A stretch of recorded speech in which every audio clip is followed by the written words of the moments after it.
જૂનાગઢ જિલ્લાના કેશોદ તાલુકામાં શ્રી મંગલધામ કોળી સમાજ દ્વારા આયોજિત નવરાત્રિ મહોત્સવમાં ભાતીગળ સંસ્કૃતિની ઝાંખી જોવા મળી આવી છે। સમાજના યુવા વર્ગ, મહિલા મંડળ તેમજ વડીલોએ ઉમંગ ઉત્સાહ સાથે પરંપરાગત વેશભૂષામાં ગરબા દાંડિયા રમીને સાંસ્કૃતિક વારસાને ઉજાગર કર્યો છે।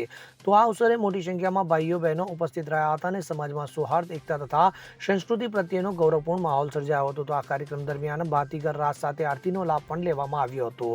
તો વિશેષમાં સમાજના આગેવાનો અને યુવા કાર્યકરોના સંકલનથી મહોત્સવને સુંદર અને શિસ્તબદ્ધ રીતે ઉજવવામાં આવ્યો હતો। ત્યારે સમાજના પ્રતિષ્ઠિત આગેવાનો દ્વારા યુવાધનને સંસ્કૃતિ પ્રત્યે લગાવ જાળવી રાખવાની પ્રેરણા પણ આપવામાં આવી હતી। માલમ કૃષ્ણ દિનેશભાઈ છે। આજે અમારે મંગલધામ કોળી સમાજ દ્વારા આયોજિત નવરાત્રીમાં આજે અમારો મહારાષ્ટ્ર યોજાયો છે, જેમાં અમે બધાએ અમારો ટ્રેડિશનલ ડ્રેસ પહેર્યો છે। આ ટ્રેડિશનલ પહેરી અમે રાસ રમ્યો છે અને ખૂબ મજા કરી છે। આ ટ્રેડિશનલ ડ્રેસમાં અમે બધા લોકોને કહેવા માંગે છે કે આપણો ટ્રેડિશનલ ડ્રેસ પહેરો અને આપણા સમાજનું નામ રોશન કરો। અનિરુદ્ધ બાબરિયા સાથે CN24 ન્યૂઝ, કેશોદ। હવે જુઓ દેશ દુનિયાની તમામ ખબરો તમારી આંગળીના ટેરવે। ઉઠાવો મોબાઈલ અને Google Play Store પરથી ડાઉનલોડ કરો અમારી CN24 ન્યૂઝ મોબાઈલ એપ।